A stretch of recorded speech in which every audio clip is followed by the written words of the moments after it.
In 2018, 103,272 cases of domestic violence were recorded according to the National Crime Records Bureau. While specifically gruesome cases often pop up time and again, the media discourse around domestic violence seldom addresses the root cause of this problem.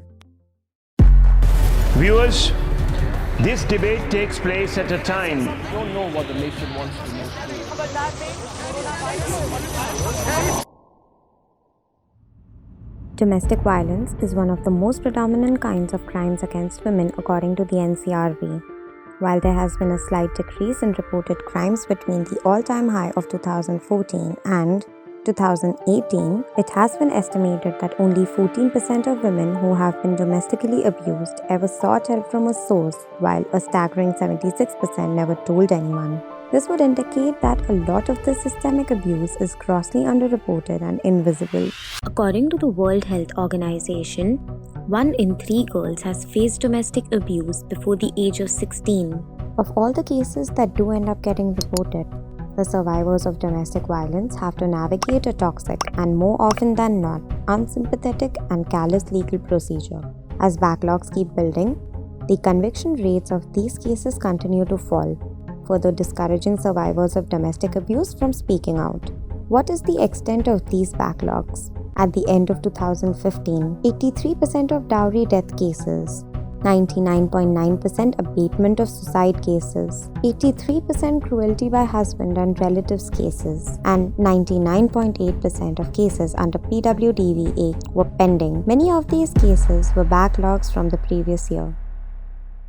The biggest disadvantage a woman has whenever any such proceeding starts, and the advantage which the man has, is the fact that everything takes a lot of time. So, for example, if you file a criminal complaint, the procedure is investigation will happen, then a charge sheet will be filed, then prosecution will start, right? So it has to go through the entire process. And even if you fast track it, so for example, on the domestic violence side, you can fast track it, obviously. It doesn't go through it doesn't go through every legal procedure under the regular criminal system.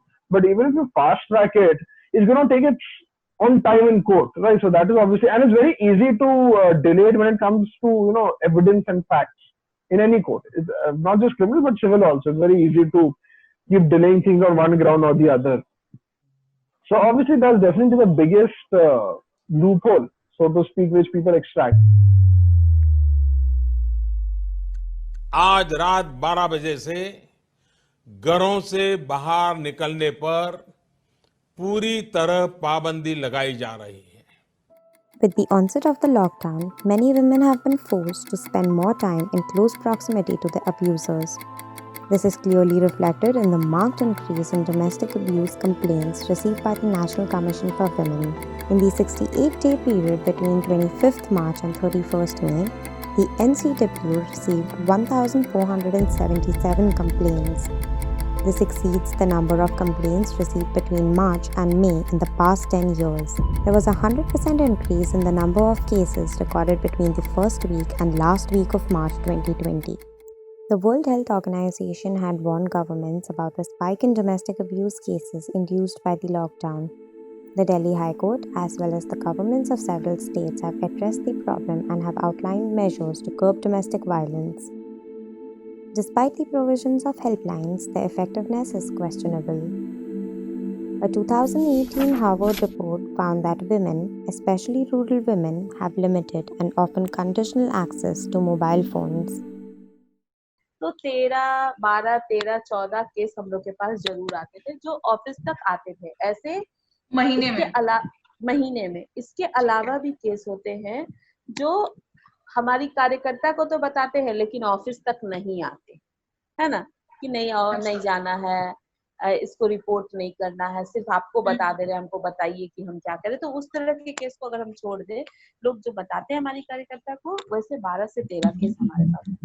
Lockdown के अंतर्गत हम बता रहे हैं आपको कि हम लोग फोन से भी हम लोगों का काम चल रहा था, तो हम लोग बहुत सारा चीज बातचीत कर रहे थे. तो अगर हम घरेलू हिंसा के चारों प्रकार बोले तो हम लोग महीने में अगर सोचे तो हम लोगों का वो दुगना था, 25 से 30 मिनट. मतलब हमारे पास हमारी कार्यकर्ता लोग ये कह कि हाँ दीदी, इस लॉकडाउन में तो घर में काम का प्रेशर बहुत ज्यादा बढ़ गया है, हम लोगों को काम बहुत ज्यादा करना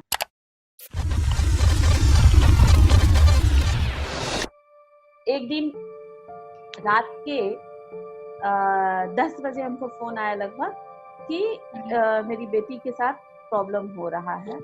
तो बस हम ये भी नहीं पूछे, हम बोले ठीक है क्या दिक्कत है, कहाँ है, आप उसको अपने घर बुला सकती हैं क्योंकि 10 साढ़े 10 बज रहा है।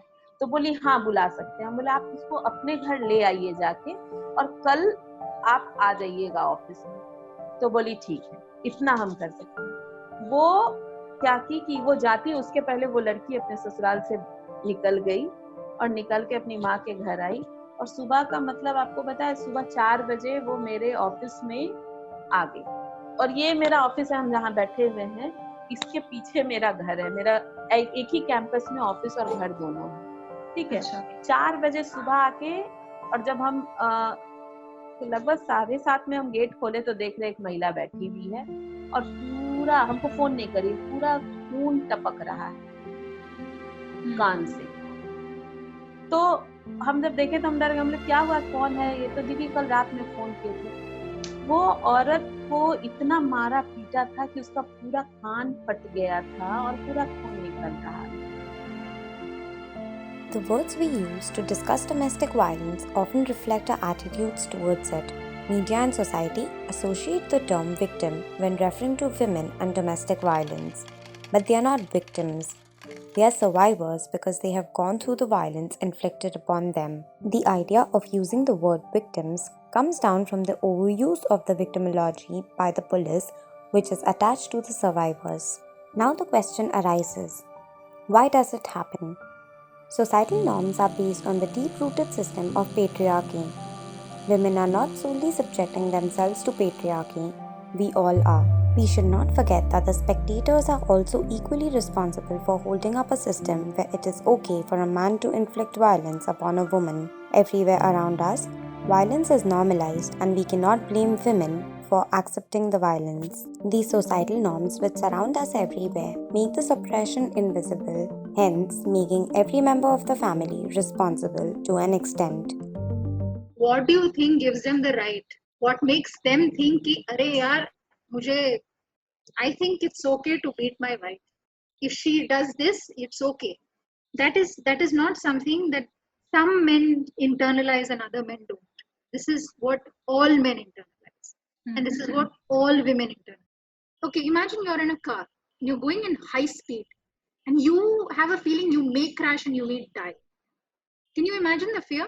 That's what women live with when they are living with their husbands. And by the way, husbands are not the only members who hit. The patriarchal society has conditioned us in a way that we often don't question what is wrong and what is right. In our society, it is not that easy for women to jump out of the metaphorical car. For most women, the stigma of choosing the self over the family is far greater than the abuse they might face at home. Alcoholism, financial woes, stress, jealousy, passion, love, and now the lockdown. We always want to explain away domestic violence using these petty excuses.